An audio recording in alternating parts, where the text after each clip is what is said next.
Hi and welcome to a new lecture in the RICS SPA Essentials course. This course is crafted in order to help people who want to get chartered from the RICS through the quantity surveying route, and it is crafted in order to take your understanding of different areas of competencies from level 1 knowing, going to level 2 doing, and ending by level 3 advising. In this lecture we're going to be discussing the health and safety, and it's a mandatory area of competence up to level 2, which is doing. We're going to be discussing level 1 knowing and level 2 doing in this lecture. The agenda for this lecture is going to be as follows. We're going to be starting with level 1 knowing, where we're going to be discussing the RICS surveying safely and expand on the 9 titles under this professional guidance note. We're going to be explaining the role of the health and safety executive within Britain and what it does in order to make sure that health and safety regulations are being applied. We're going to be also explaining the control of substances hazardous to health regulations, in addition to the reporting of incidents, diseases and dangerous occurrences regulations with the edits in 2013. We're going to be expanding further on the construction safety certification scheme and showcasing a number of them types of the personal protective equipment. We're going to be explaining the main differences between the construction design and management regulations in 2007 and 2015, in addition to expanding on the Health and Safety at Work Act back in 1974, which is quite vital to this area of competence. And last but not the least, in level 1, we're going to be expanding on a number of them, further considerations and further points that a quantity surveyor has to be aware of regarding this area of competence. And then we're going to be moving to level 2,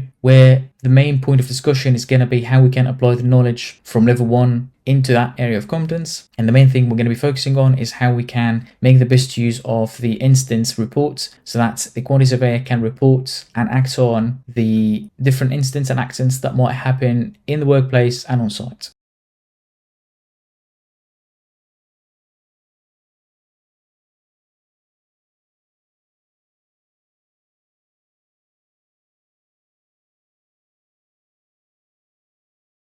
So let's start with the main pillar of this lecture, which is the RICS Surveying Safely, with the second edition in 2019. The first edition was issued in 2016, and we're going to be discussing the 9 key areas or the 9 main titles under this professional guidance note. So the first one is the responsibility of the RICS member and the corporate responsibility of the RICS regulated firm. The second title is related to how we should be acting towards the different professional groups in the realm of health and safety. Third main title is how we can assess hazards and risks in the workplace, whether it's an office or a site. The fourth title is related to how the RICS member can make sure that health and safety is being applied at the place of work. And the fifth title is quite related to the fourth title, taking into account how we can apply the occupational health and hygiene.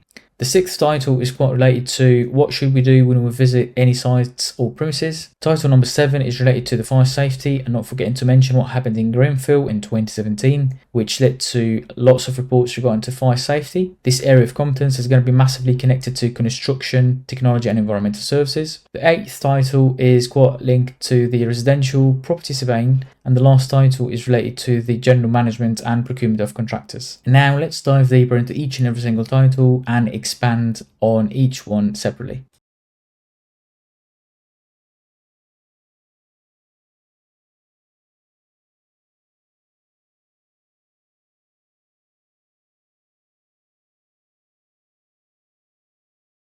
And now we're going to be starting with level 2, which is doing. And we're going to be discussing how we can apply the knowledge that we have accumulated in level 1, which is knowing. The main thing that we have to know is how can we document incidents that happen on site. And the documentation will allow us to learn by doing a number of them bits and bobs. We have to state who's filling the incident report, where did it happen, in terms of which site, or if it happened in the workplace, in the office, who did it happen to, when it happened, in addition to the details about the incident, what were the reasons for the incident to happen, what are the corrective measures that would need to be undertaken in order to prevent this incident from happening again, and what are the ramifications of the incident in terms of loss of property or injuries or, God forbid, deaths. The form can also extend to the days of incapacitation of labour. Once the form is filled in, this should be submitted to the instant reporting system of the company, and that's going to be quite vital for a wide variety of them aspects. The first aspect is to understand where the company is sat in terms of the compliance with the health and safety regulations within the country of practice, and it also helps with understanding to what extent the company is a safe place to work. The less number of incidents, the safer the place of work is. There are a number of them bits that take into account the health and safety history of the firm, and contractors could be disqualified if their health and safety record is not great. And this is all for this video, which is meant to be an extended trailer or a teaser. And if you want to have full access to the full-length recorded videos, the notes, the presentations, and the question and answer banks, do not hesitate to get enrolled on the APC Essentials course on the APC Mastery Path web portal, and you can make the best use of a coupon code which is APC35 for a 35% discount. All the best in your APC journey. Thanks a lot for watching, and catch you in the next video.